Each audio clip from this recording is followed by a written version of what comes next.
Yo, everybody. Welcome to Off Panel, a weekly interview podcast about all things comics brought to you by Sketch.com.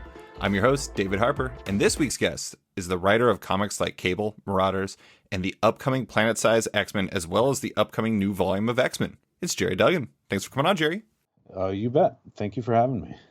All right, so first off, I have to start with the most loaded question of them all these days. How are you doing? Oh, I'm doing well as could be. I've been lucky to already usually have been working from home in some capacity before the pandemic. I think my wife and son would take me to LAX and blow the lights to get me to go to a Comic-Con for a break from me, I guess the joke is sort of comic book people were already born in this darkness, we're working so hard doing what we do anyway. In a lot of ways, all the dystopian stuff that I grew up with was even a help. Mm-hmm. It's a tough situation, obviously, but we made the most of it. My son probably got more video games than I think I'd ever told him that he would ever play. There's definitely, now that the weather's nicer and stuff, where that's changed a bit. But thank you for asking. Yeah, I feel very fortunate.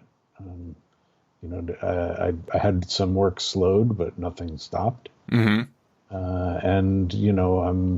I'm fully vaccinated now, and I'm hoping that life, gets back to some sense of normalcy eventually. So I have great hope. Yeah, me too. How are you doing? I'm doing well. I mean, I'm kind of more like your son, I think. I'm used to like going out and doing things. And so staying at home, I found myself engaging with a lot of hobbies that I'm always like, God, if only I had time to do that. Now I'm like, I guess I have time to do that. So I played a bunch of video games. I took like 5 days off like a couple weeks ago, and I watched like a bunch of movies I always wanted to watch, like The Warriors and Repo Man. I'd never seen Repo Man before. Are great. Yeah. So I had this big list of really random movies that I always wanted to watch. I watched Upgrade, which was awesome also. Yeah, Upgrade's a hoot. Yeah. Awesome. Yeah. So it was a very I don't know. It's checking off a bunch of boxes that I probably wouldn't in a normal situation, but I'm happy to have the time to do that. So making lemonade out of lemons, I guess, right? Yeah. Good for you. Yeah, we Zeb Wells heard that we had never made a Gundam in this house, and he surprised us with a Gundam delivery. That was a delight. And that got us back into Legos. Nice. So we're building the Lego Batmobile, the '89 Batmobile right now, which is isn't that giant? Oh my gosh, it's enormous. It's truly. It's for like 16-year-olds. We've made a couple of mistakes too that obviously need to be corrected before you can sort of move forward on stuff, and but like a real interesting build because it's got the I guess they're called Technique. I might be mispronouncing that, but the like you turn the steering wheel and like there's action there. The steering wheel in the cockpit will change the front the direction of the front tires. It's pretty outstanding. A lot of I've been, now we have a taste for it, and we're like, oh well, maybe we could go make the Ecto 1 just came out. Wouldn't that be fun? And we don't have room to display any of this stuff. Yeah, I would feel bad about putting it all together, like taking all that work and then just having to break it apart. I remember when I was a kid, I wanted a Star Destroyer so bad, and it wasn't because I was like really big on the Empire, but I just loved like the Empire stuff. AT-ATs too. I always wanted one of those. Yes. And I remember interviewing Charlie Adler, and he was telling me about his like Lego Star Wars stuff, and he actually built displays for his Star Wars stuff, and he has those in these like big, beautiful glass cases, and I'm just like, I don't know. I'm not envious of his Walking Dead stuff in a lot of ways, but in that way, I'm very, very envious. Yeah. Have you seen the people that turn that falcon into like an end table, or like not an end table, but a coffee table. You No, know, this big 700 piece Millennium Falcon. that's insane. Yeah, really, really cool. I'm always amazed by that stuff. I think I don't remember which comic creator posted on Instagram about it. I want to say it was Jamie McKelvey, but I could be wrong. But somebody else had put that Batmobile together, and I remember seeing it, and there was like a box, and it looked like an ordinary size box, and then you see it, and you're just like, this thing is absolutely insane. Yeah, the guns are on it. The you know, the little grappling hooks that it shoots out the side to, you know, take tight turns and everything, and really just a interesting piece. You know, I don't know that I'll get the Batwing that accompanies it, but you know, Still pretty cool. yeah. Oh my gosh, it's really cool. And look, this is obviously, again, you sort of hit the nail on the head about making you know, lemonade from lemons. You know, I don't.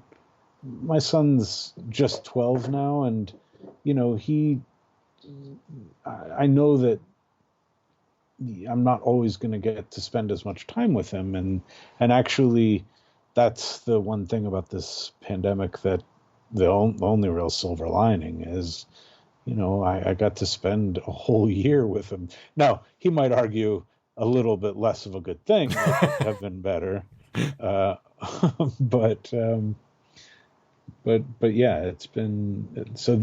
That's the part of this that you know, has been a real joy. Yeah, Take it where you can get it. absolutely. I do want to give a shout out, though. I was going to bring up your photography just because, Well, first off, I think it's amazing. And second off, I thought it was really cool that you had that like little trip with your son where were shooting together. And you also got to go to that place that had, that was just like known for French dip sandwiches. That oh my combination, gosh, that's yeah, an envious Philippe's. trip for me. Yeah, Philippe's is outstanding. When you come to Los Angeles, it's a very good food town. There's Philippe's. They say they invented the French dip, and I'm certainly not going to you know, get in the way of that. It's great. There's, you know, it's always been a town that unfortunately has not done its due diligence in terms of preserving its history. Hmm. And so even just in my 20 years here, you know, the town has changed so much. You know, and so I've tried to put that into Declan. He's very interested in, you know, pursuing something creative. I don't know where he'll land exactly, but you know, the being able to photograph and frame and figure out, you know, the composition of, you know, that's anything. That could be filmmaking. That could be obviously comic creation. You know, so I'm trying to. It's not all video games over here. He's interested in bass, and so I get to listen to that. And yeah, the photography has been a lot of fun. I don't know if I'm threatening to sort of make a book. I think I have an interesting bit of comics life photographed. You know, between the conventions and the retreats and you know, the travel that accompanied all of that. You know, I think even if I'm not your favorite writer or comics creator, I probably got to have a drink or hang out with your favorite comics creator. And you know, I just have been very quietly shooting street shots for a long time, and I think in the next year, Matt Oswalt, Patton's brother, he's a very funny writer, but he's also a very talented photographer. He introduced me to someone here in town that is going to help me sort that. So you know, once X-Men is on its feet, that's sort of the next sort of side project, and I think it's something that, you know, we might also co-publish through Image. We'll have to see. Yeah. Eric said he'd be down. And then, you know, the stuff I do with Patton was always pretty interesting. He is asked to do a lot of award shows, you know, that are not really televised. Hmm. They're industry award shows, like the editors awards or the VFX awards, and just over the years, just keep having a camera around, I've ended up with some pretty cool stuff. I shot a moment of Clint Eastwood meeting Ann V. Coates, the editor for Lawrence of Arabia, and it's Forrest Gumping through an interesting life, hopefully.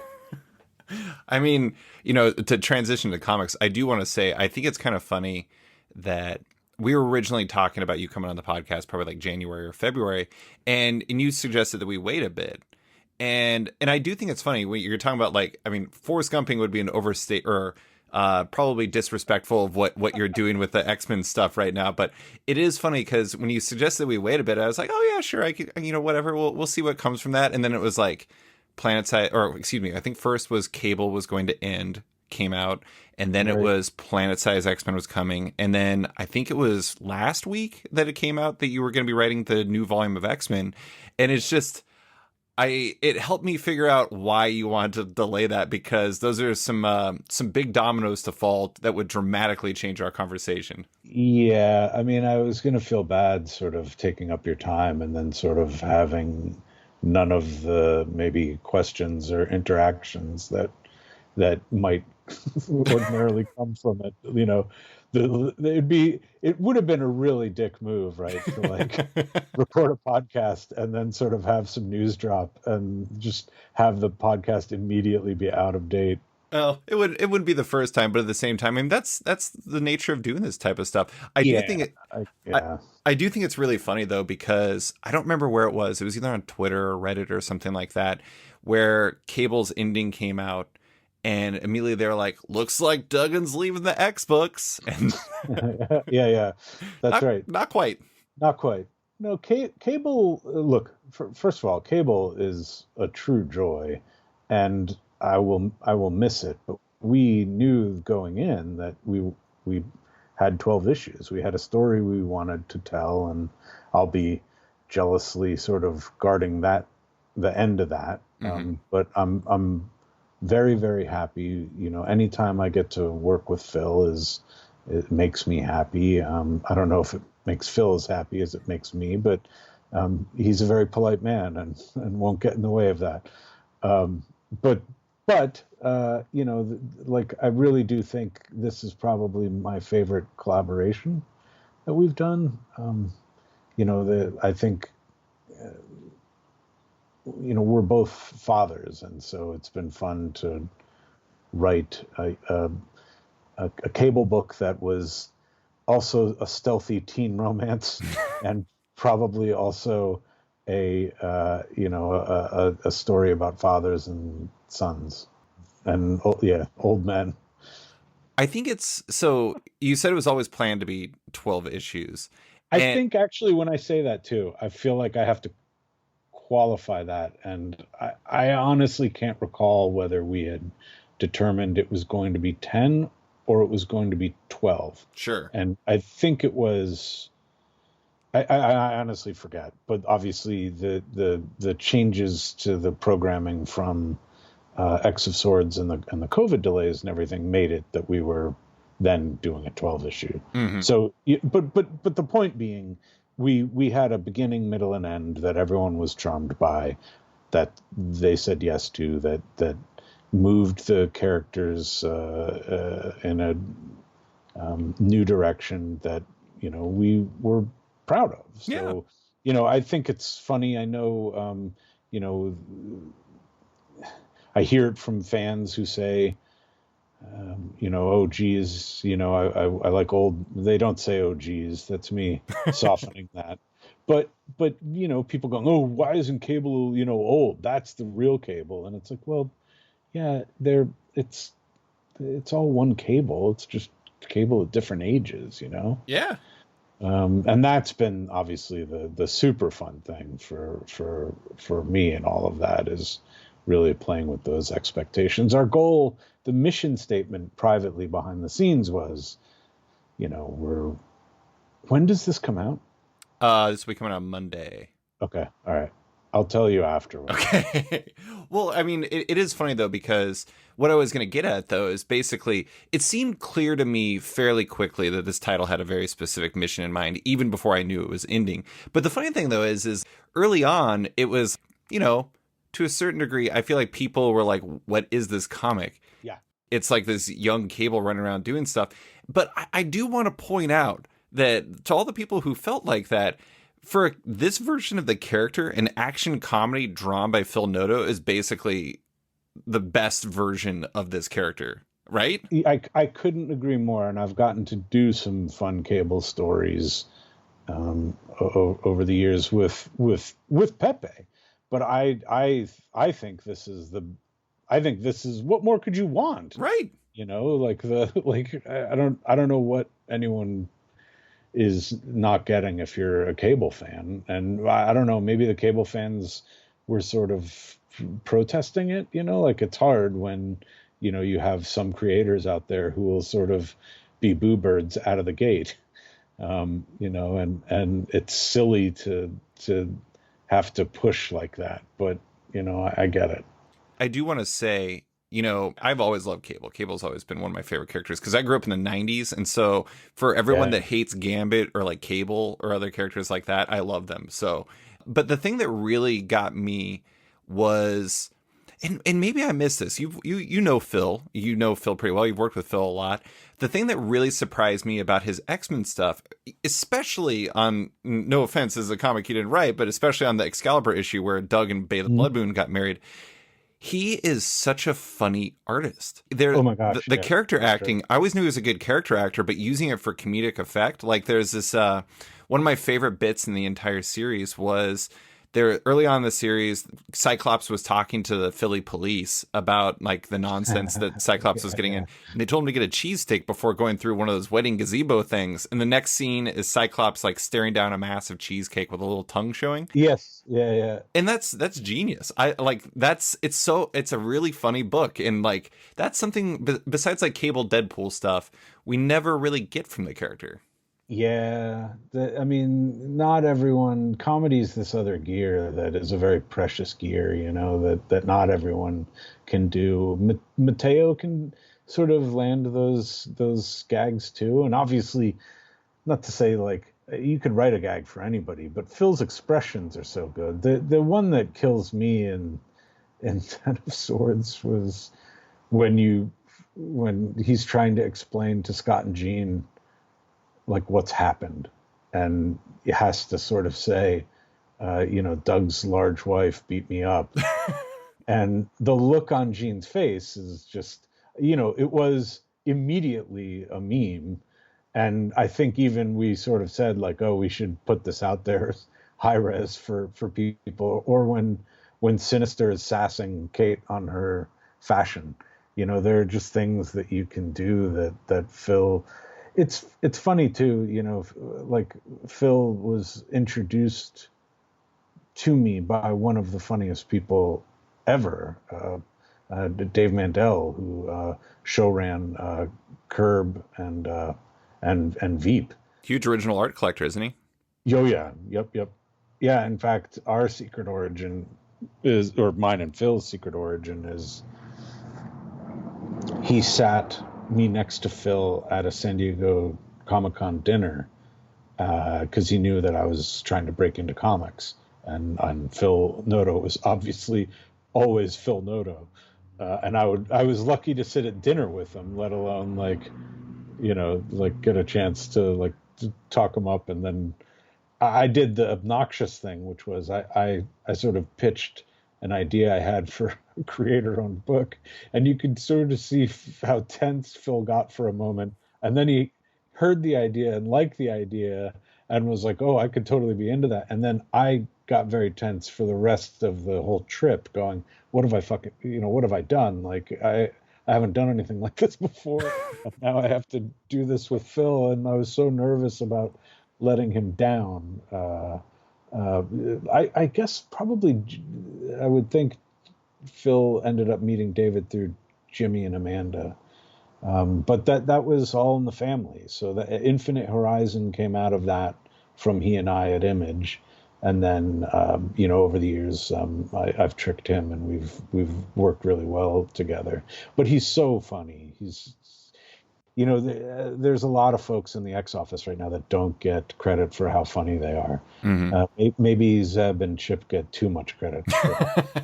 But Jonathan is hilarious, and Teeny and Leah and Vita make me laugh. But Phil always makes me laugh. Yeah. He's hidden away in Curb somewhere too. You can see him, I think, in the episode or two before the Seinfeld reunion. Amazing. That is super I random. got to dig up where it is. I have a very funny gif of it. It's sort of in a movie theater behind Larry. I will say another one of my favorite Phil moments from it. Not to make this the Phil Noto podcast, but No, please. It'd be 1,000% better than the Gerry Duggan podcast. the issue of X-Men he did with Jonathan right after Ten of Swords finished, where there's like this one panel where Magneto's then what was the point of all this? The swords, the rituals, the tournament. And then Doug is just like, ... I've got a wife now. And like, it's just like amazing meta commentary by Jonathan. But then on top of that, the facial expressions that Phil does are just absolutely perfect. But I will say, to transition this back into your writing, one of the things that I think is like the comedic foundation for Cable as a book is the fact that you have this young guy who's having to deal with all these people who have dealt with like an older version of him, and just like the natural tension that comes from that. Like the obvious one was Domino, but at the same time, like you have so many different options. I mean, Hope shows up in the last issue. I mean, like that's perfect. Yeah, I mean, what makes that so fun, I guess?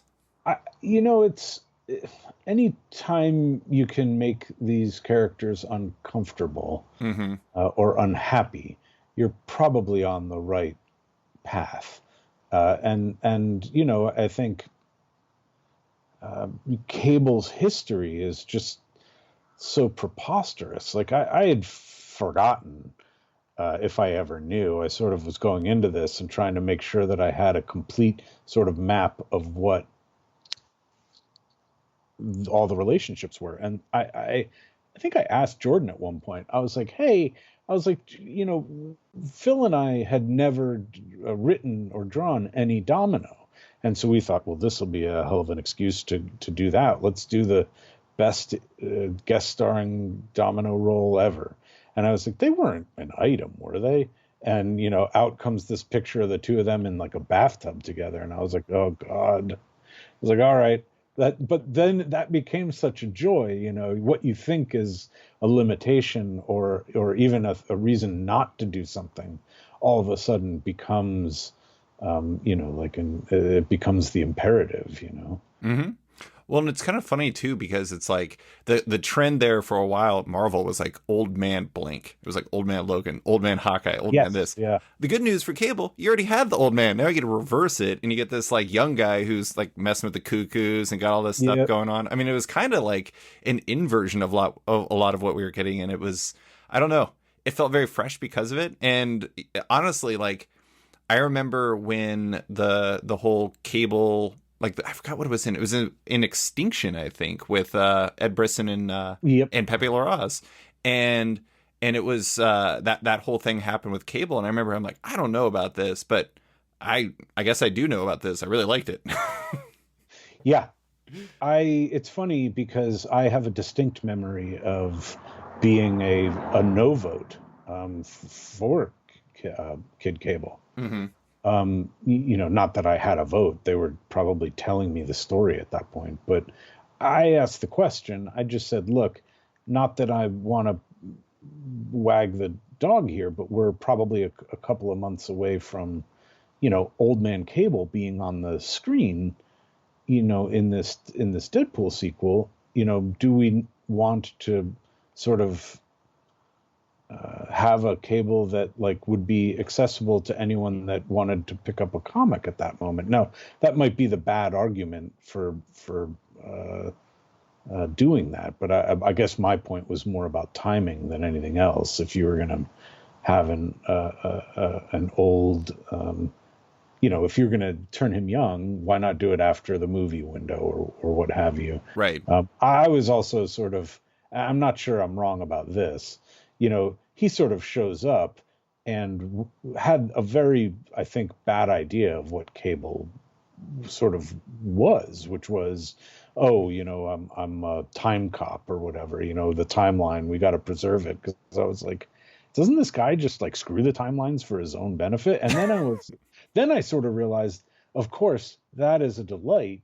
Here's an inexperienced hero, and there aren't enough of them, and they're all precious. Like the Sam Alexander Nova, like I'll always take that over Rich, even though I love Rich, because Rich is kind of the grizzled veteran now, Yeah. and give me the guy that makes mistakes, and and they're more fun. So Kid Cable moving forward through time, or moving, I guess forward through his time to the past to kill his older self for doing a shitty job is great. Like, and what, how much fun will that be if they were to meet and argue about that?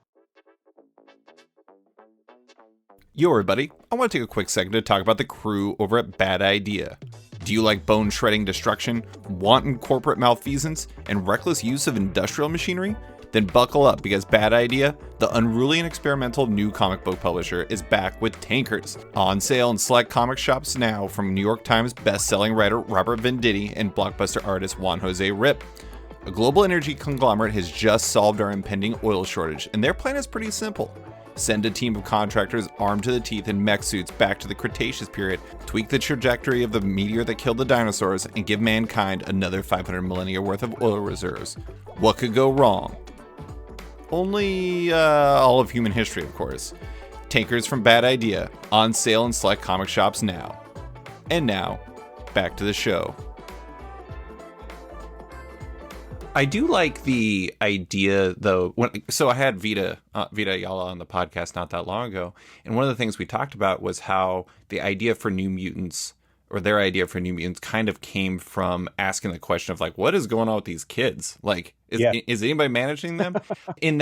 Through that prism, though, I do really like the idea that you were initially a skeptic of like Kid Cable. Like, you were the one who was just like, are you sure we should be doing this? Because in a way, it's kind of like, if you're not sure of it, then you're the one, it kind of makes you more of a fit for trying to figure out why this is a good idea than maybe somebody that was gung-ho about it. 100%. You get challenged to, and look, I was not the biggest Deadpool fan growing up, and I was, already, like my high school was almost over, and I was like, maybe I'm not the right guy for this. I don't have that emotional, so, he's not my Spidey, right? And then you sort of have to challenge yourself to go, why am I caring? And then you sort of find a great many reasons to care. Mm-hmm. So yeah, the Cable of it all, I was a huge fan of old Cable, and then became a much bigger fan of young Cable. Mm-hmm. Especially, as my experiences with a son that is not much younger than we're portraying young Nathan now. Mm-hmm. One thing that's interesting is you have Cable, which is, you said one way or another, whatever the length was you were initially aiming for. Having a finite length in mind is always going to be, I imagine it's a different animal than something like Marauders, where it's, less defined. It's more, it's a literal ongoing. For you as a writer, does that demonstrably change things in terms of your approach? Because one, I guess you would have like somewhere you're aiming for sure at the end, right?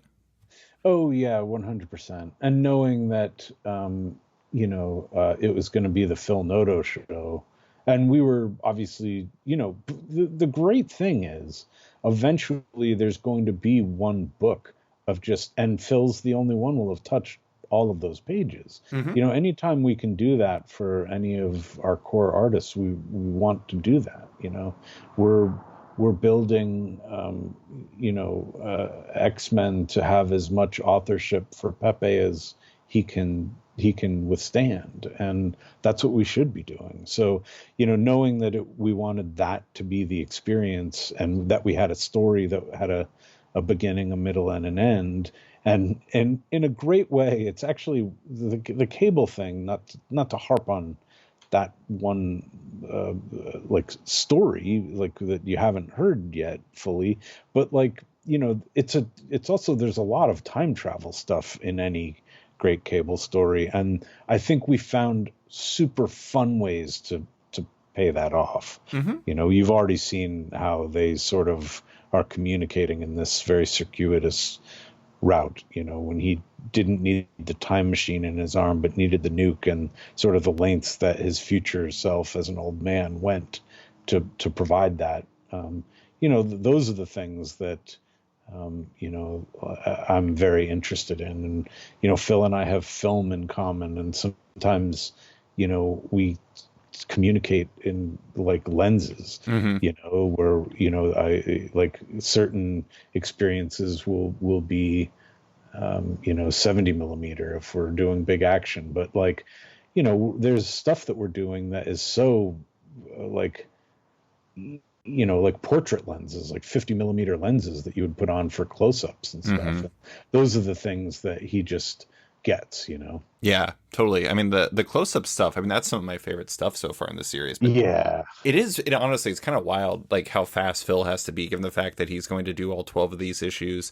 He also did those amazing connecting covers for 11 and 12, which is just killer. But then on top of that, you have, I mean, he did that issue of Excalibur, and he did an issue of X-Men, and I mean, who the hell knows what's coming next. But I do have to ask, last question on Cable. Did you request Phil? Was he a specific request? Oh, yeah. It was built around his availability.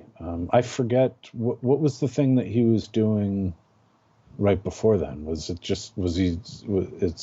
Star Wars?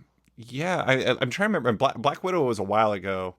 Yeah, but honestly, Black Widow became sort of that's what we were saying that this could be another turn for. We didn't. I think Widow went to 18, and we had no interest in sort of elongating what we thought was a story that could be told in 12. Going back to Mandel too, he was the one that taught me to sort of compress story as much as possible. Like you get to the end of your story, and then if you're challenged to sort of say, well, that's not the end, that's the end of the second act, then what happens? And then you sort of end up in interesting, crazy places. And like for Phil, I don't know that we would have done this book if he were not available. I'm not sure I would have had the interest to do it without him. It's definitely one of those titles that's really hard to imagine anybody else drawing it. Yeah. Well, it just wouldn't be, I think I can't really be the guy anymore that is like guessing who I'm writing for.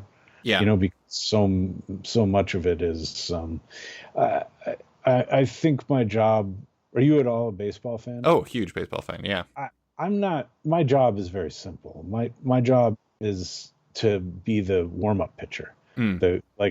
I serve up meatballs so that guys can hit home runs. Like, I'm not trying to blow a strike by anybody. I want every idea, every page, every panel to be something that an artist can just destroy. And so the stuff with Phil is almost very sort of shorthand.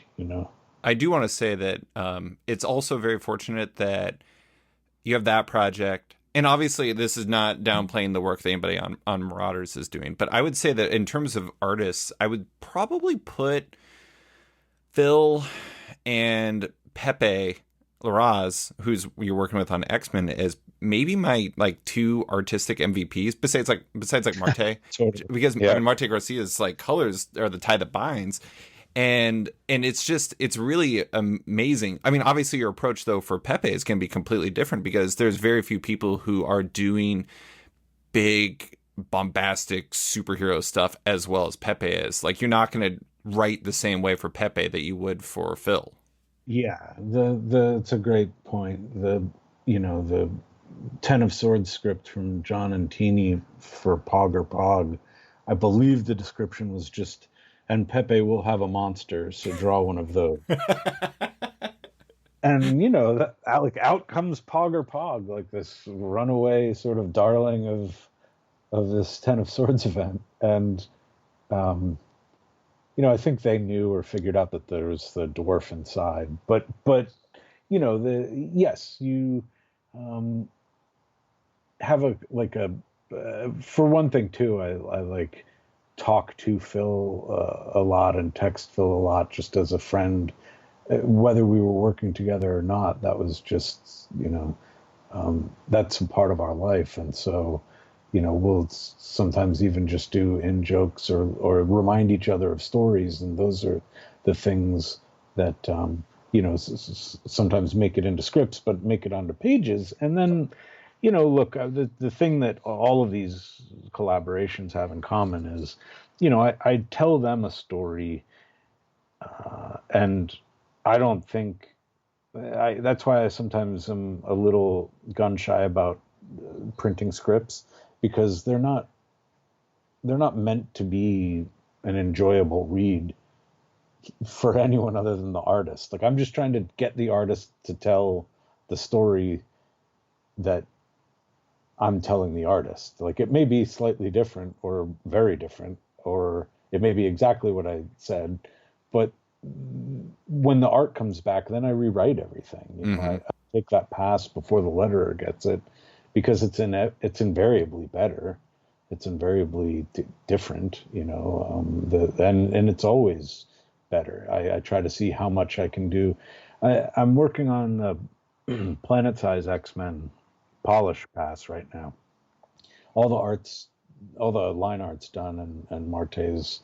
I think he's about 2/3 of the way through with colors. So it's always nice to do a polish pass on a script when there's colors. It's not always the case. Sometimes usually we're just doing it on black and white while the colorist is wrapping up. But because of the schedule and because Marte's going to join Pepe on X-Men, this had to be done well in advance. And this should have been how I went out. This should have been my last issue. It's going to be like, I can't say it's all downhill, because there's a lot after. The X-Men one script too is just, or the inks that are back on that are delight. I'm kidding, but I actually do think this is their most beautiful work, and I'm biased, of course, but On Planet Size, or yep, yeah. Planet Size is just is shaping up to be pretty special. I do want to tie into your script analogy though, because like I think the funny thing is like you're saying how if somebody read a script, it wouldn't be as rewarding as seeing what the artist interpreted from it and turned it into on the page and everything. And I mean, it kind of ties in with your analogy of like a pitcher that just like serves up meatballs. It's like nobody wants to Yeah, give up dingers all day long, but at the same time, in yeah. this case, it's works for you. Yes, that's the thing. I'm not trying to, like, I don't know if you had said, "Oh, I'm not a huge baseball fan." I'm not quite sure how I would have put it otherwise, but someone who goes out and deliberately fails in service to someone else, like, I'll think about it, because there's got to be an answer to Oh, that. I Like, I I like it though. I mean, honestly, it was funny because the other day I'm a Seattle Mariners fan, yeah, and we had the blessing of playing the Baltimore Orioles this week, which means that we're actually playing a team worse than us, which is delightful. And anyways, and there was one of their best pitcher was pitching against us, and he threw like a 92 mile per hour fastball, like middle, and to the one of our hitters. And like, there's basically just like no professional baseball player that wouldn't do damage with that. And yeah, it was like our catcher, and he like hit the ball like 430 feet, and I was just like, I don't know. It's funny. As soon as you said that, I was just like, I have seen that pitch this week. Those are good. yeah. You should do those more often. Yeah. I mean, look, that's the even Marauders, um, 20. So the issue before the gala, I wanted to make sure that I was giving Stefano a chance to shine, and I don't know if he had technically less time for the issue. But what came back were these beautiful like ink washes. Mm-hmm. Like I was like, you know what, the one of those ships that they have is a UFO, but let's see it as a pirate ship, like an actual like tall ship.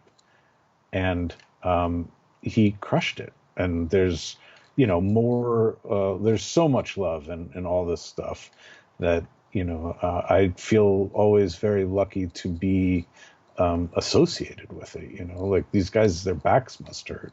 Yeah.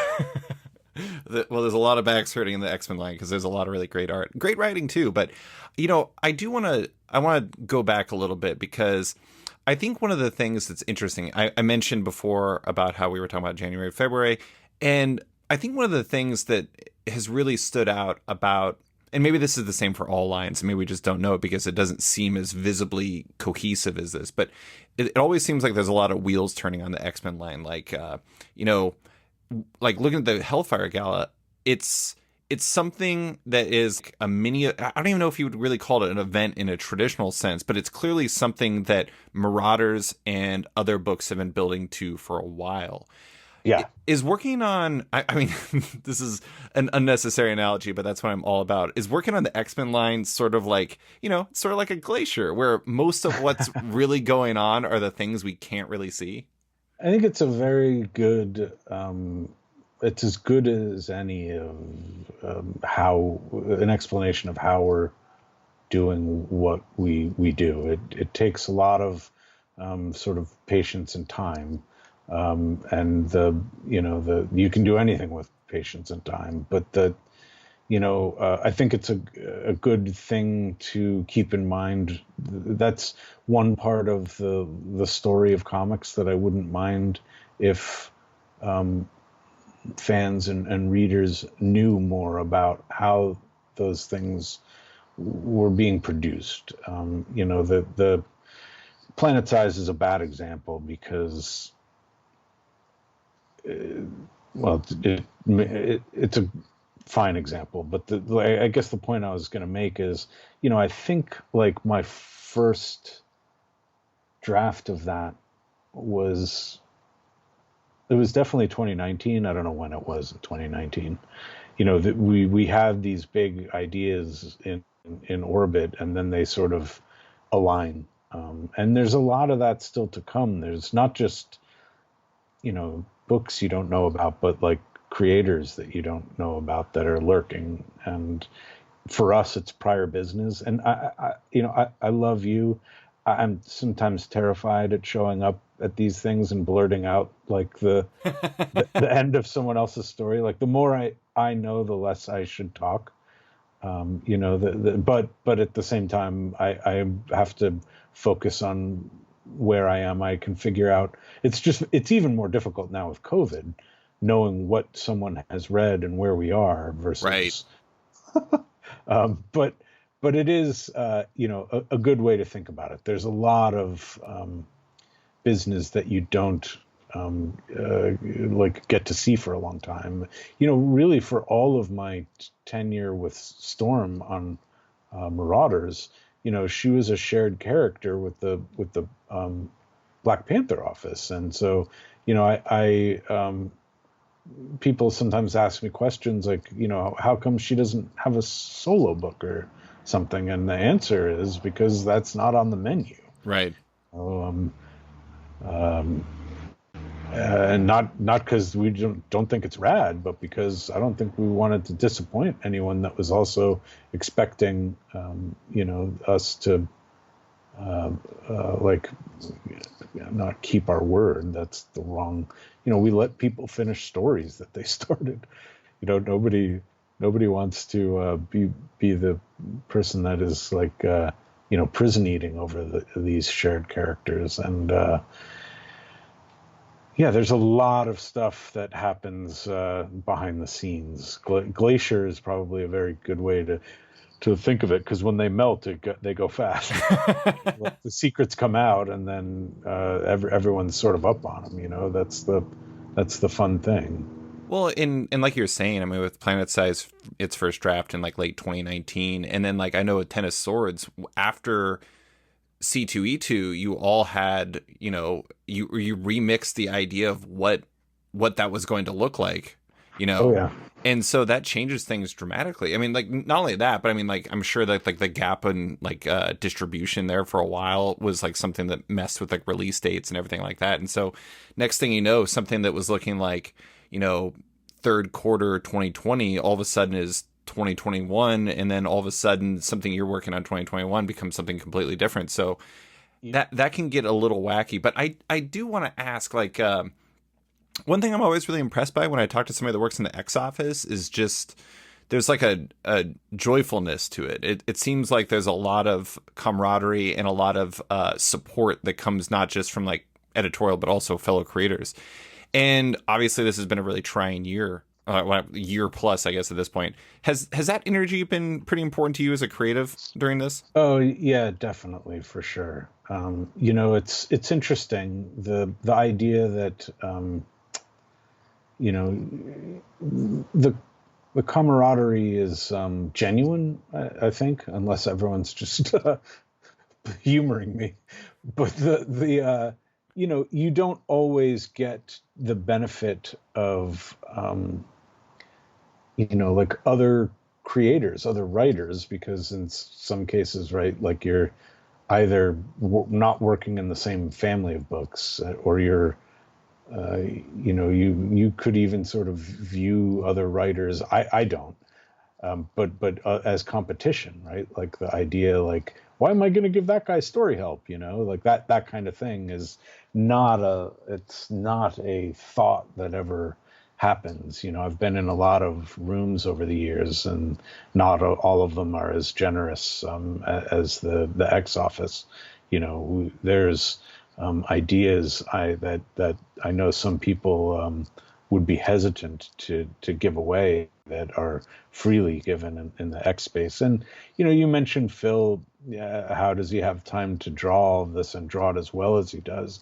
A lot of that too was actually COVID changes for one reason or the other. A lot of life happened this year, and unfortunately not everyone sort of made it out unscathed, even though the physically our artist did. But things happened schedule wise, needing to accommodate everything from funerals to illnesses to whatever else. And Phil was the guy that jumped in a couple of times, in X of Swords and after, in order to make sure that important stories got done when schedules needed to shift. And Cable obviously has not gotten longer, but has slid. Mm-hmm. That I don't know how the numbers will look in the end. Whether it looks like, oh, it's in the death zone, so it's got to go. Like that, we're still a healthy book, I think, by any measure, but it is coming out later because of those considerations. Mm-hmm. And we have, it's not just a resource in terms of work, which of course it is, but it's also very social. Yeah. In a year when we didn't see much of anyone other than the folks that you might have been housebound with, that was a steady stream of friendly faces in Zooms and in our Slack, where it was very much a pressure valve, and so the things that annoyed you could then be annoyed by someone else, and maybe you'd get a problem solved out of it, or a laugh. It's such a great group of people, and it feels like a special moment in time that I've been thinking about the X-Men since I was reading them off the rack back in the 80s. And I'd still be thinking about them as much. It's my privilege to be collaborating on them with so many other talented writers and editors and artists. It's a joy. I do think it's pretty cool too. I mean, if you look at the two, again, like I don't really. Are you? Is Hellfire Gala an event? Is it a? I mean, is that what you're calling it, or does it just not have It's a label? It's just well, like a story. it's a story. It's funny. I mean, the like you had mentioned at C2E2 last year, which some of us were pretty nervous to go to at the top of it anyway. Um, I had suspicions that this was going to be the first and the last show of 2019, but we had a retreat nudged up against it, and so I wasn't going to miss the show. I was going to make the retreat no matter what. And a lot of plans that were ratified in the room were sort of quickly unratified by life. But the thing that didn't really change was the Hellfire Gala. It just slid, but we didn't, do any open heart surgery on it.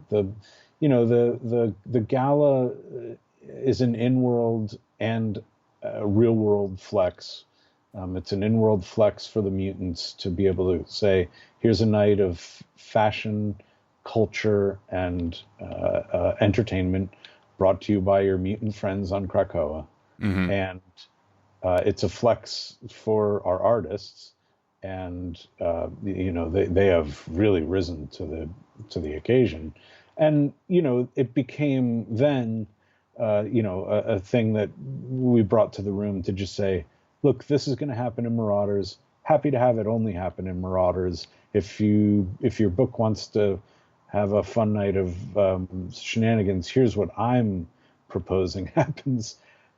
Maybe you have some ideas. And then, I don't know. I'm sure it was Jonathan, but he was like, that of course is how we should sort. We already knew that we were going to be electing the X-Men. Mm-hmm.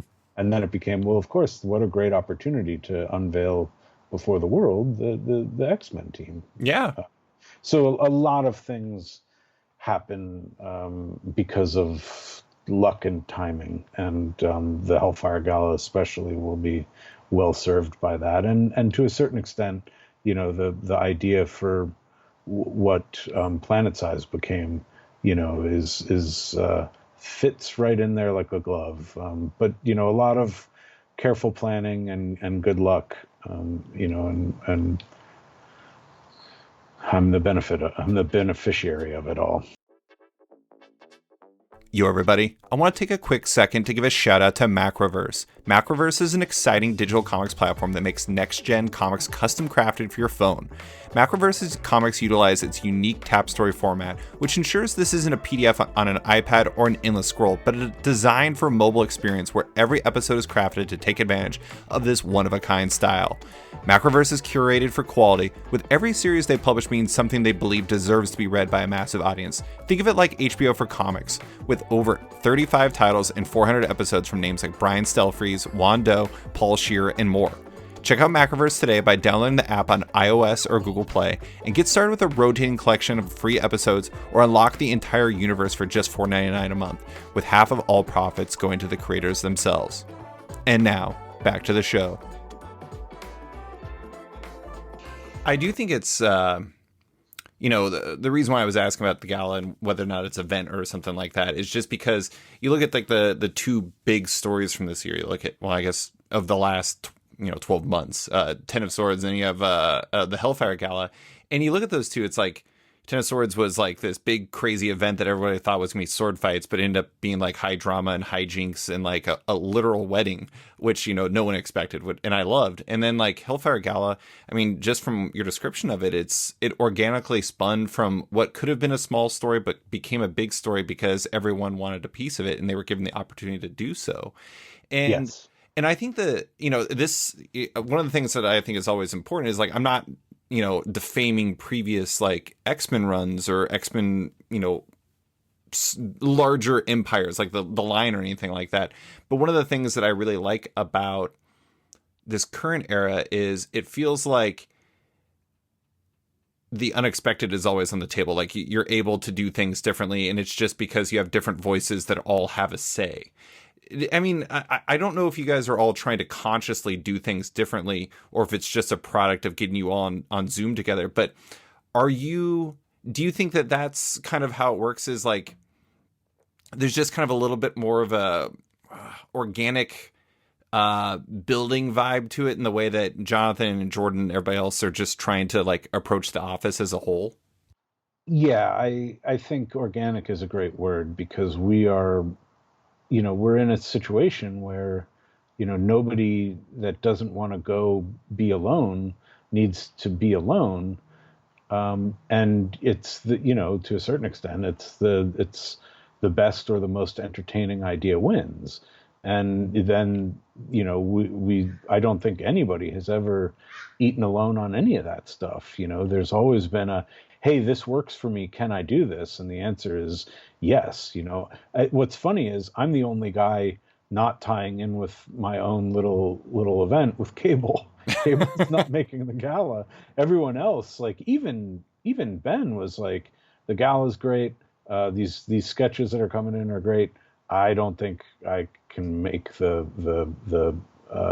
X Force part of that happen. And I was like, dude, that's cool. I was like, it's all good. Like and then it sort of was like, wait a second, who's running security?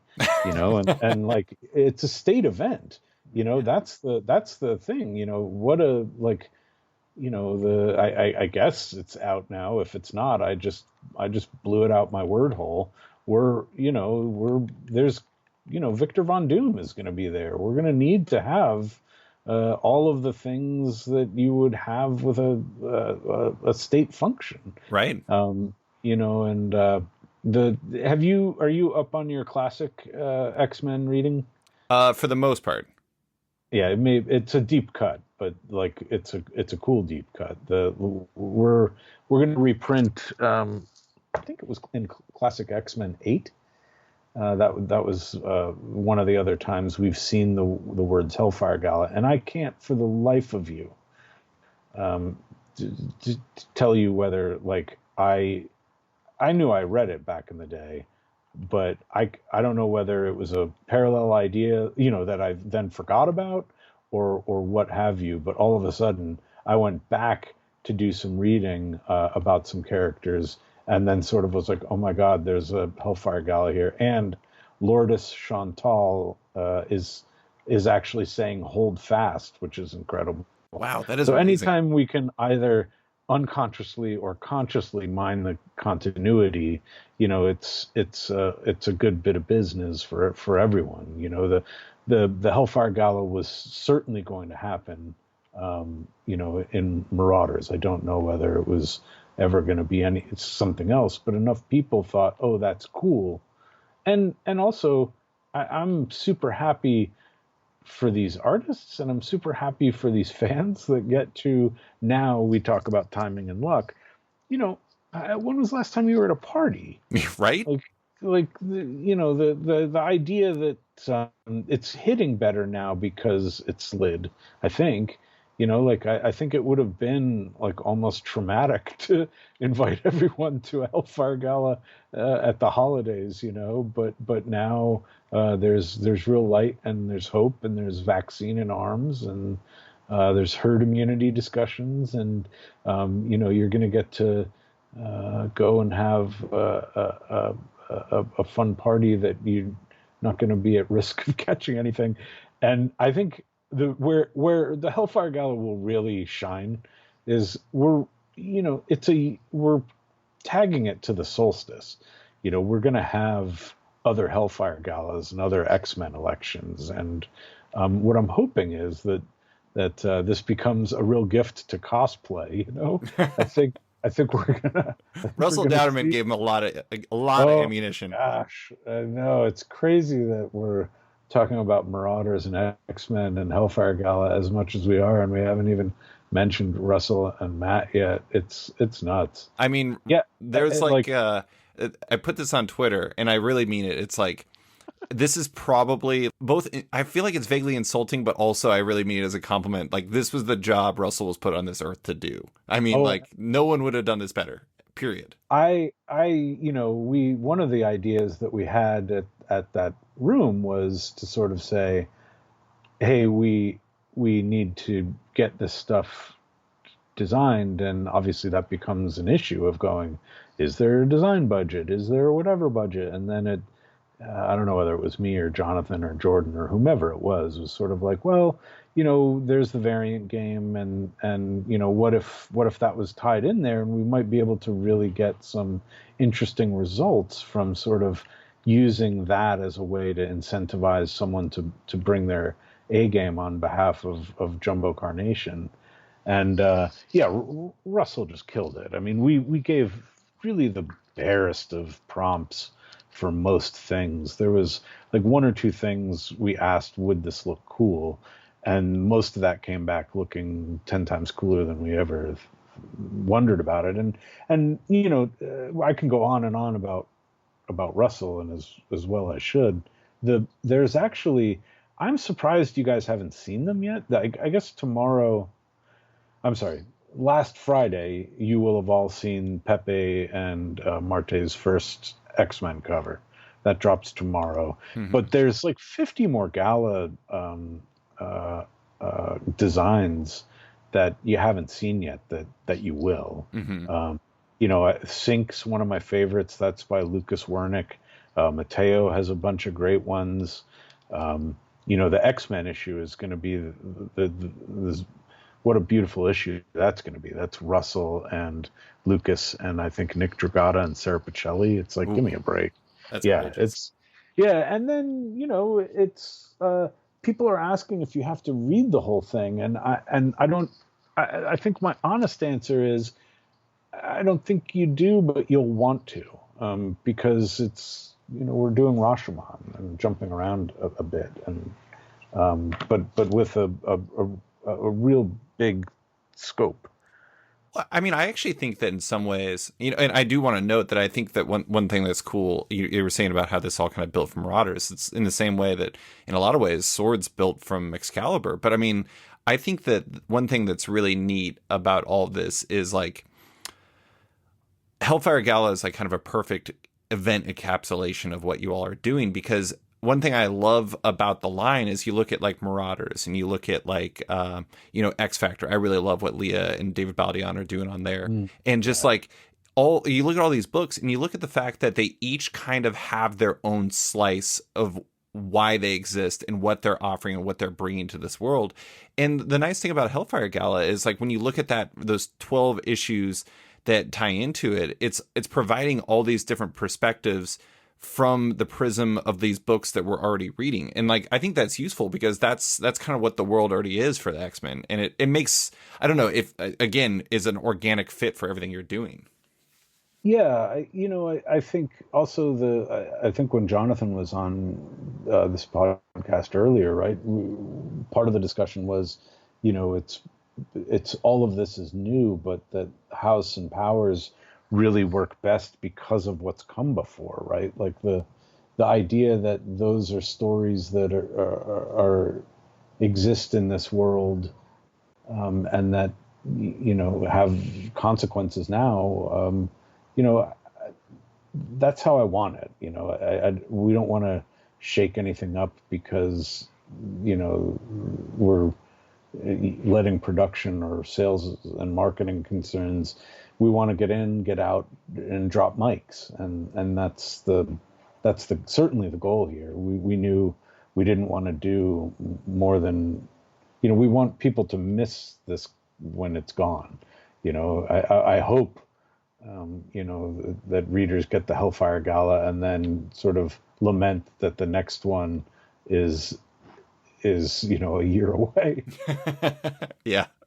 Well, just a few more questions. I did, I mean, one thing that I've always had a kind of I don't know what the right way to phrase it is, but kind of a hot and cold relationship with continuity. And we were already talking about continuity. And one thing that, the one issue I have with continuity is sometimes some comics can feel like they're almost like checking boxes. Like it's like they're making sure that they're fitting into this rather than doing its own thing. And that's one thing that I really love about Marauders is it's always doing its own thing, but it's always built from the roots of continuity, particularly the trio of Kate and Emma and Shah.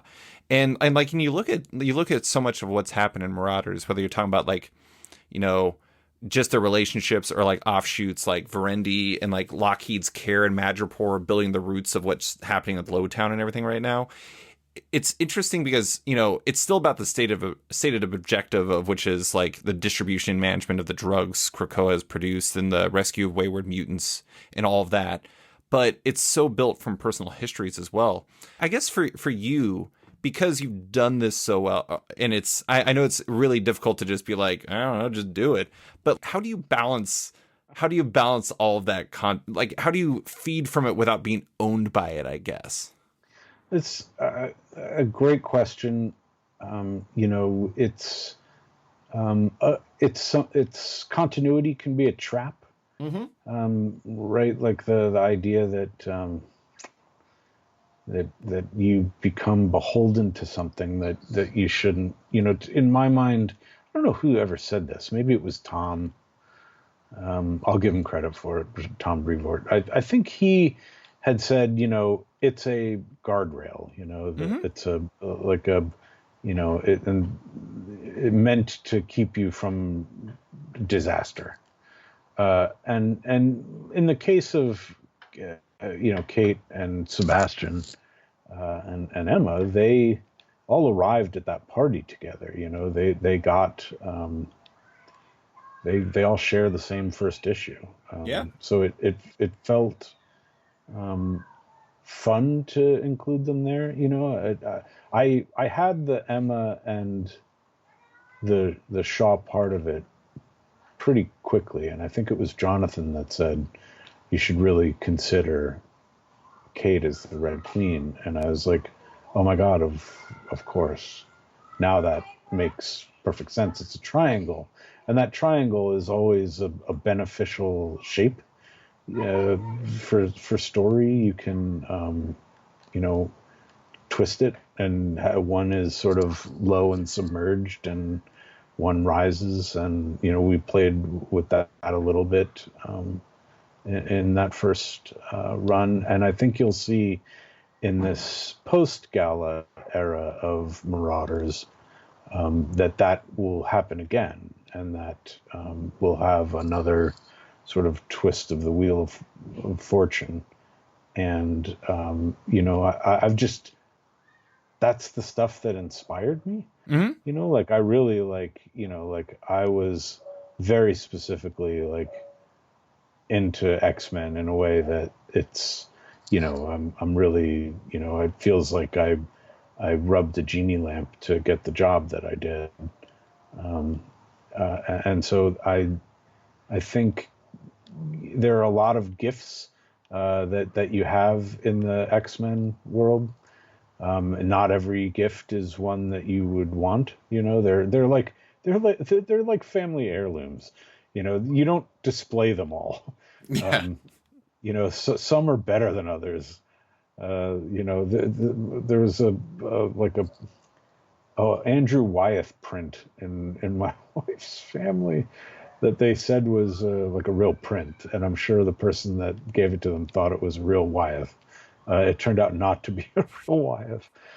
Um, not you'd still leave the Wyeth print up on the wall. It looks great, but it's just not something that you showcase. And the X-Men have been a story that has been told now over decades, and the certain things just work better than others. And for us, it's a very good test that when this stuff does well in the Slack or does well in the room, that you've got something that you can then bring to the people, and in the form of a comic script that someone will go and make better. And we're just trying to have fun and stay loose, and be a part of a group that is not we're not competitive in that way. I think we're really all just competing against ourselves. Mm-hmm. I think where things are going out of this is really, I'm really excited about the books that people are going to get.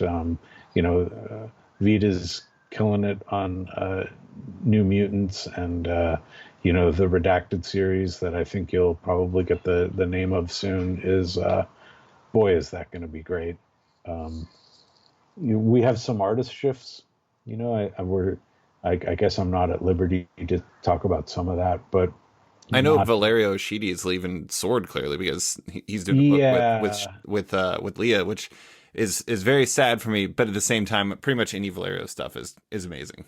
yeah, you're gonna like how that sorts, and even though Cable is ending, I don't think your time looking at gorgeous Phil Noto art is gonna wrap anytime soon.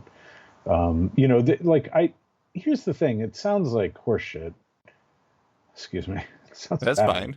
It sounds bad, or it sounds like I'm lying. But when I tell you there's not really any bad news, it's really true. Yeah. Jonathan, he's the head of X. There's bigger stories coming from everyone. There's even some surprises in that department, in the casting department. And, like, I think Way of X is such a good book.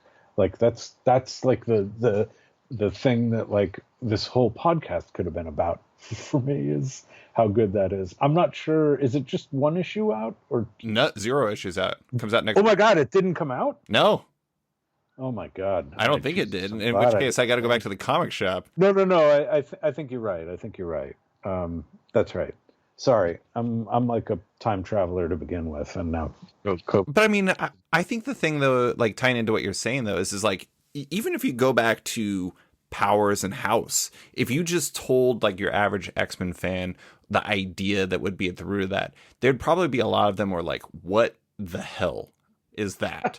You know what I'm saying? I think you're right. And it's just like, I don't want that. And then you read and you're like, I want that only. Give that to me now.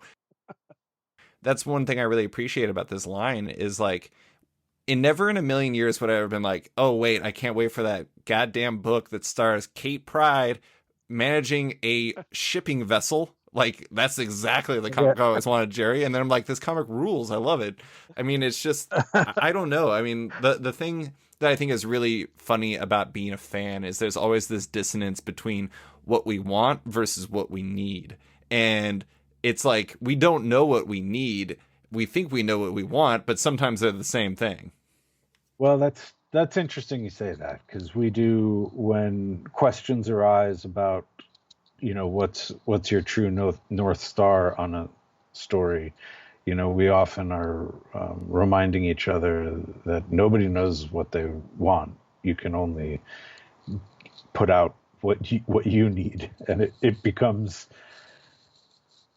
canon, and it becomes a story that people will hopefully love. I want to be loved. I really do. Like, life is too short to make bad comics. But when someone tells me that they don't like a story of mine, I'm okay with it. Like, I don't expect you to like every story. I'm doing what I'm doing because that's the comic book that I want to see in the world. Mm-hmm. And that's the only place you should really make anything. That's the best advice I could give for any creative person, is to just go, this is not, if you try to, I think it was Henry Rollins that said, if you try to make it make sense for anyone but yourself, you're gonna not succeed. Yeah. You're just not. Yeah. I mean, I think that one of the things that's funny is, just in our world, we love ranking things, and with all these X-Men books going on, you see a lot of people rank these, and there's some people who get like worked up about this stuff, and I just see it. I'm just like, their list is gonna be different than mine because I'm not them. I mean, like, there's certain books that I like more, and there's certain books I like less. But I think one of the fundamental designs of this line, to me as an outsider, is it seems like the idea is that anyone could have a favorite book out of this. And yes, it's not going to be the same for everyone. I think, if you're a horror nerd, right, wouldn't you be loving what Ben's doing, with Wolverine and X-Force and like, there's obviously the like Way of X now is a whole new thing. Now we have mutants in space with Sword, and we have like procedural happening with with X Factor, and there's stuff to come that is just going to be outstanding. That you know, again, we're just trying to have fun and do the books that we want to see. But that's the cool thing, is that we're all very different people. Right. And so even though the line is cohesive, I think you're still getting, I think, an authentic, real representation of sort of, I hesitate to say this because I don't mean it to sound, like political or controversial about comics creation, but it feels like you're getting a book that could be published as a creator-owned somewhere. I think if you were somehow like leasing out the IP or something. Mm-hmm. Like I don't know that that we're very well served by Jordan and Jonathan, of course, but CB is that he was like me in that was his first love was X-Men. Mm-hmm. So life is too short for bad comics. Life is especially too short for bad X-Men comics. Like, we want to serve the fans a lot of red meat, and we also know we have a lot of characters to serve, and that's why you're getting a lot of team books. Like, it's not like we don't have hope that like your favorite X character couldn't be a solo artist. It's the opposite. We know we're trying to make sure that we're serving one of the best stables of characters, but without creating a situation where there are too many books to buy every month. So that's why we have a lot of team books. Let me just say, and this is not diminishing anyone's takes on this character, but after the most recent issue of Marauders, I could probably do without a Bliss solo book because she freaks me the hell out. I don't agree. In fact, what was so funny to me was I read every X-Men issue at least once. Yeah. But I had gone back and revisited the sort of the Bliss era. And oh my Lord, and then, there was some question of like, hey, we're not going to have a huge amount of space to feature Morlocks here. Which are the ones that we really want to have fun with? And I saw that tongue and I was like, it's disgusting, it's horrifying, and it's absolutely going in the book. It got like the final look in the entire book was that, and it was like the tongue mouth thing was making the final statement. Now, is that a tongue at that point, or like what is that? Like a second head? We one of the things we were talking about. I'm like, is it her head in there, or is it a head in there? Well, and like, isn't the whole thing with Bliss that like, God, I completely forgot the name of the dude who shapes her. Yeah. Mask was Mask shaped her to look like Jean Grey, right? And so it's just like everything's horrible. Is like her tongue her real head? I don't know these things. This is why the mutants are amazing, though, is because mutants can be anything, and you're just like, sure. Yep. That's it. Haven't seen Bliss in a while. Let's put her on the board. Yep. Krakoa is for all mutants. I couldn't vote for Bliss for the X-Men. What the hell? The fun thing that like is just dawning on people, maybe just today, maybe just Friday, is that like every year we're going to have a Hellfire Gala, and every year you're going to meet your new heroes of Krakoa. And so the fun thing that happened out of the X-Men election, we started to see like attack ads. People were made like really cool videos and stuff, like promoting their choice of X-Men, and then also slamming. So I think we're going to enter this period of a non-stop election cycle for the X-Men, which is fantastic. Can you imagine, though, if you had write-in votes?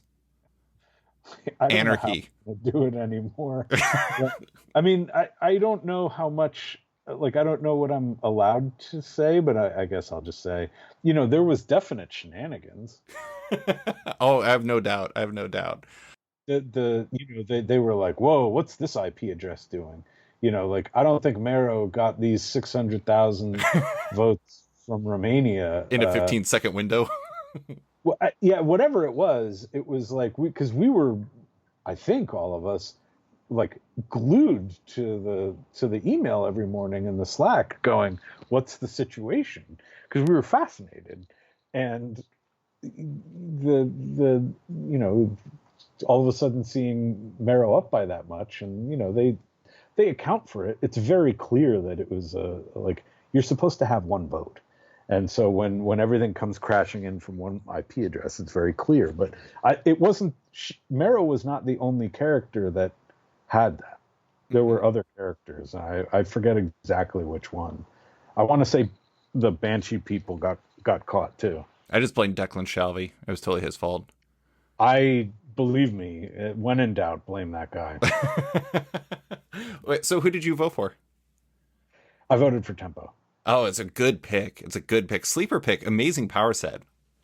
Look, here's the thing. Like when I was very, very lucky at the top of all of this.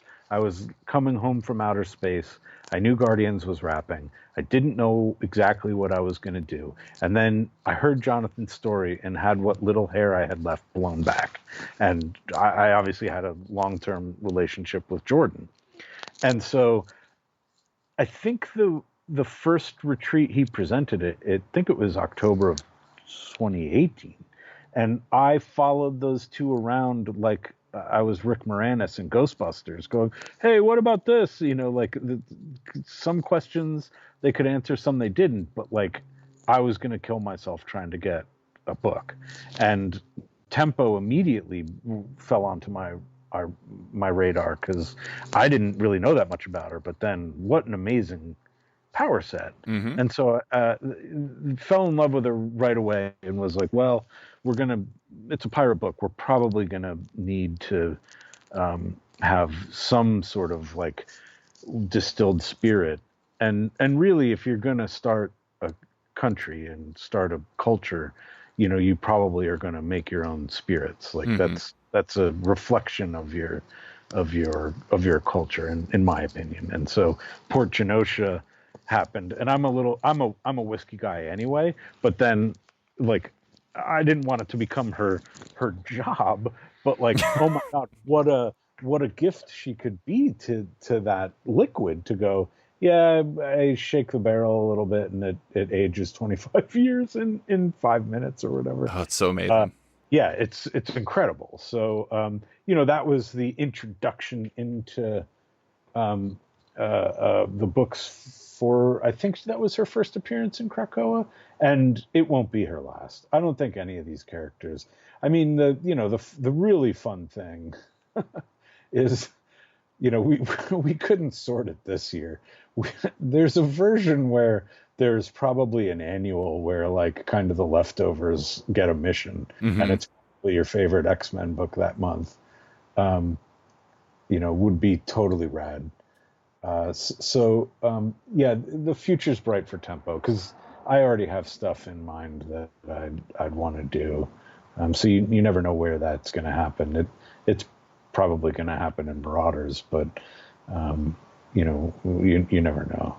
I will say Zeb's strips were a good make good this week. Oh my god, weren't they great? They were so good. I mean, I think the Cannonball Sunspot one is my favorite, but yeah, he's great. Oh, the that one was great, and I really the boom boom and tempo one. Yeah.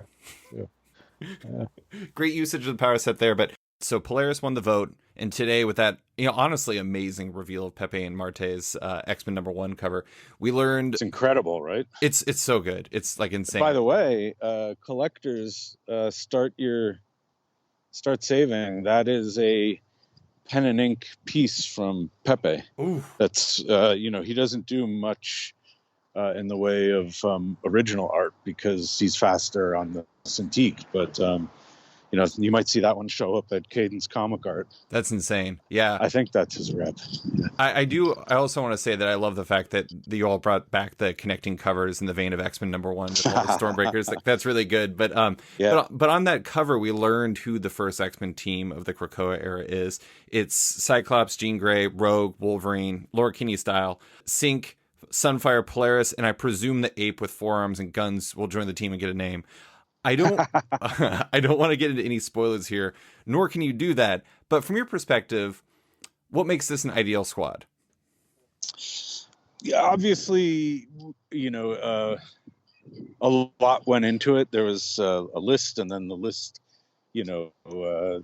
changed and was modified over time. But really, I got away with murder. I got my A list. I think you weren't going to reteam Pepe and I and not have Rogue. Mm-hmm. But look, all of these mutants are a shared resource. Leah nominated Polaris, and Polaris won. And, shakeups are good. Polaris is going to be on the Heroes of Krakoa. I'll drop a hint. I wouldn't, just because they're the Heroes of Krakoa does not mean they'll be operating out of Krakoa. Right. You're going to see, we didn't ask Pepe to this ball to have Pepe not be Pepe. So you're going to see a lot of new and cool stuff, and especially with regards to our villains that we're really excited about. Mm-hmm. Obviously, we're asking you to pay for these stories, so we're not going to give you much there. But, again, the ape with 4 arms. Pepe and I had a long discussion via Zoom that really the best thing you can do is sort of ask your partner what they are interested in, and some really fascinating things that I would not have thought of came out of that. And so that becomes, if you can take a wish list and make that come true for the artist, I think it's going to be a dream book for the fans. I'm running to the machine every day to write these stories, for Pepe, and Pepe is, running to his desk to draw them with love in our hearts. And I think that's going to translate. We're having fun. So I know now that after years of this, how it feels when you're about to crush it, and, he's about to crush it. The cast, I had Sunfire on there from the beginning because I think he's a character, like so many of our characters, that are in need of gifts.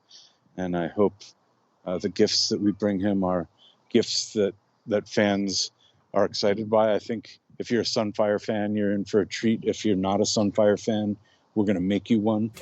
And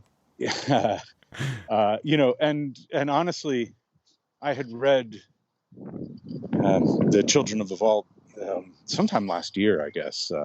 And there was just no way in my mind, that we were going to have an X-Men team without Synch and Wolverine. Mm-hmm. Not after that. That's probably my favorite 2-parter ever in X-Men. Like that's an immortal comic from Jonathan and Esrar. That's just wow. Yeah, I totally agree. I mean, honestly, as soon as I saw Synch and Wolverine on there, I was just absolutely thrilled because, it's so much of what you all are doing is kind of like setting up these threads, and eventually someone's got to pay them off, and like having those two on the team makes a lot of sense. But the last question I want to ask you in regards to this subject is, would the rest of the roster have changed if Polaris wasn't the winner, or were the rest of them kind of fixed? No, I think, the roster spot, we didn't, the reason we moved everything up was to accommodate that vote. And I'm not so sure that you won't see, more elected positions. Sure. I think the only two that we knew initially out of the gate was certainly going to be from the tone shift and their stance in Ten of Swords. this was obviously a Scott and Jean jam, Mm-hmm. the way that they laid it all out for the council and for Charles and Eric. And that's how, the council became ineligible for service in the X-Men, should the need arise that the X-Men, are not in lockstep with the council. And I think, what a gift to these characters, like that was like, I cheered, when I read that, and it still makes me happy when I look at the comic. That was the cornerstone. And then, Sink and Laura, and then the rest of it is sort of a, hey, wouldn't this be fun type moment. And I definitely had some names, and Jonathan said, oh, that's interesting. I think it's maybe more interesting as a year 2 name. And I was like, yep, I don't disagree. Fair enough. We are plotting and planning in terms of years. Mm-hmm. We now have a mechanism.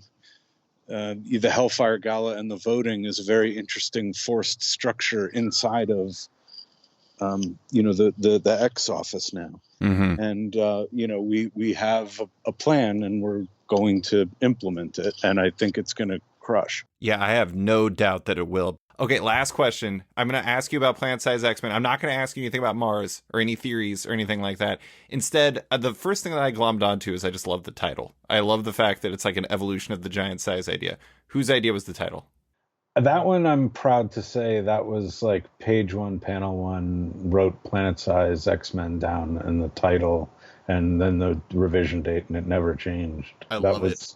I wrote it in the air from New York, from a retreat. And it has evolved. I thought for sure that I had finally an idea that like couldn't be made bigger. Mm-hmm. And then Jonathan was like, here's the thing, man. And I was like, oh my God, he's going to say it. And absolutely, he was right. He's had, he's been such a great collaborator the entire time, but he definitely left a bruise on Planet-Size in a great way. And then obviously I try to tell that story the best I can on paper, and I get out of the way, and then it's going to be an immortal comic because of Pepe and Marte. They there's only a few pages I think that can even be previewed. And the reason that we're even revealing the team the way that we're doing is because we know what we can keep a secret, and we know what we can't. And the Planet-Size is something that we can keep a secret. We can't keep a secret who won the X-Men election, because we need to let retailers know what they're getting, and that the whole business stuff that you don't want to think about, you have to think about. And like, it's been fun. About what's been super cool about June, I guess I'll just say, is that everyone kind of got behind it in this super fun way. Like, I think the people who subscribe to the Marvel Unlimited, like the fan group, are going to get an envelope in the mail. Oh. And so, like, I don't, like, I guess that's a fun spoiler. I will get one then. I'm excited. Yeah. Oh, very good. Marketing was like, oh yeah, you're making a mutant Hellfire, or a mutant Met Gala? Like, that sounds like fun. And all of the different ways that, like, from the Russell covers and the designs to, I think in the next week or two, there's also the like kind of the lookbook, Jumbo's lookbook drops that'll have, I think, all of the designs. So I'm sure they're going to be like leaked to the internet probably before. And, I'm still, every day, I can't make sense of the internet anymore. Like, I go and, there's 10 people for every character asking when we're going to, when are we going to see Laura's gala costume, and where's Sink? And it's great. I love it. That's what we wanted. We wanted everyone to be excited, but Marvel got behind it. And so, there's invites, and there's a real sort of sense that it's a real party that we can go to. Like, people are planning to dress up. Did you hear about, or did you participate in the, like, I heard there was a X-Men podcast gala? No. Did you hear about this? I went on Mutant Musings, and it was very charming. They were like, they sort of had a Zoom like gala. Oh, wow. Which I wish we were at the point where we could all sort of get out there and do like a midnight launch party for this stuff.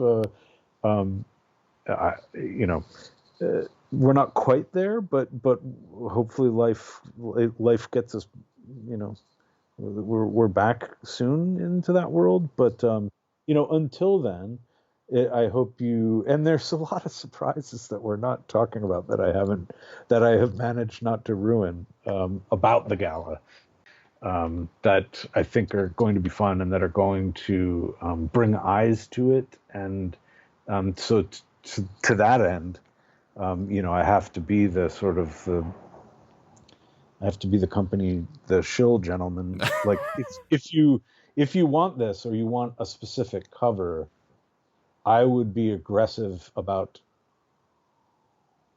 relaying that information to your retailer, because there is going to probably be sort of non-traditional comics eyes on it. Yeah. And, I'd hate for sort of the regulars to get pushed out. And look, Planet Size X-Men, is and in July, the next month, you're going to get over 60 pages of Pepe and Marte art. Even if you're not in the Gerry Duggan business, you want nothing to do with that. You have to trust me. Like, it looks flawless. Oh, it's going to be amazing. I can't wait. Yeah. I will say that the one problem with any sort of in-person gala is that our costumes would almost certainly not be designed by Russell Dauterman, so we would look much, much worse. But Gerry, that is all I have for you. Thank you so much for coming on to talk about the world of the X-Men, Marauders, Cable, and everything else. I appreciate you taking the time. Always. It's a blast. Hopefully it won't be as so long before I get to come back. But I hope everyone out there is safe and happy and healthy, and I hope you have fun with the X-Men this spring and summer. So thank you again. Thanks for listening to this week's episode of Off Panel with writer Gerry Duggan. You can find him on Twitter at Gerry Duggan and Instagram at Dig Duggan, as well as his work in Cable, Marauders, and the upcoming Planet Size X-Men and X-Men. Love Off Panel, want to support it? Subscribe to the podcast on Apple Podcasts today and give the show a rating and review while you're at it, but 5 stars only. You can also support the show by backing it on Patreon. Find the show at patreon.com/offpanel, and when you back it on there, you get early access to each week's podcast, as well as weekly content and more. Want even more? Subscribe to my subscription comic site, Sketched, at sketch.com for long-form articles, interviews, and the rest of the site's content and its members-only forum. You can find Off Panel and Sketched on social media by liking it on Facebook at /Sketched, that's SKTCHD, follow on Twitter and Instagram at @SketchComic, or following me at @SliceFriedGold. Big thanks to all my existing patrons, including Scott Blouin, Dr. Luke, Michael Tunk, Canadian by Proxy, Johnny Kanan, Zach Thompson, Bradley Roeder, Carl Troy, Megan Morrison, Brandon DePillis, Patrick Brower, Declan Shalvey, Dan Garino, Josh Williamson, Adam Freeman, Ben Wild, Brian Klein Q, SB, Antonio Offen, Nick Bennett, Daniel Whitfield, Scotty Young, Susanna Polo, Jeff Weira, Reed Hinkley Barnes, Mario Tiambang, AbductedTheComic.com, Andrew Carita, Matt Mahoney, Charlie Chu, Stephen Hole, Pensacola Pop Comics, Kim Eslam, Philip Myra, Christian Shelton, Kenny Porter, Chris Pacello, Torin Grunbeck, Fuzz Bubbles, Christopher Todd, Transmitter Down, Waltz Comics and Books, Carl Mizell, Danny Ollie, Paul Salate, Akil Wilson, Alex Dimitriopoulos, Terry Dodson, Liana Kangas, Wesley Gift, Sean Kirkham, Alistair Ross, Julio Anta, Brett A. Schmidt, Jason Goodmanson, Paul Reinwatt, Vita Ayala, Tara Ferguson, Dave Slusher, WMQ Comics, Akil Kokachi, Sean Pinello, Kent Heidelman, Philip Seavey, Al Ewing, Ryan Alcock, David Kelly, Rob Wilson IV, Nick Polito, Brendan Fletcher, Gary Maloney, Jonathan Nilsson, Matthew Groom, Jason Massey, Adam Bogert, Matthew Taylor, Nick Patera, Jacob Sorelli, Ford Gilmore, David Braldy, Nick Hall, Bjorn Basin, John Hendricks, Steve Anderson, Ian Maxwell, Cliff Chang, Benjamin Schipper, Colin McMahon, Chris Palmer, Scott McGovern, Nathan Fairbairn, Kat McKenzie, Adam Highfield, Fiona Staples, Chris O'Halloran, Mark Abnett, Mike Murphy, Michael Shirley, Tom Barnett, Jim Demonakos, Norbert, Niccolo, James Kaplan, and Mission Comics and Art in San Francisco. You guys are all the best. A quick thanks to Upright T-Rex Music, who wrote and performed Off Panel's theme song just for the show. Check out their music on Spotify because it's completely delightful. Thanks for listening, and tune in next week for another episode.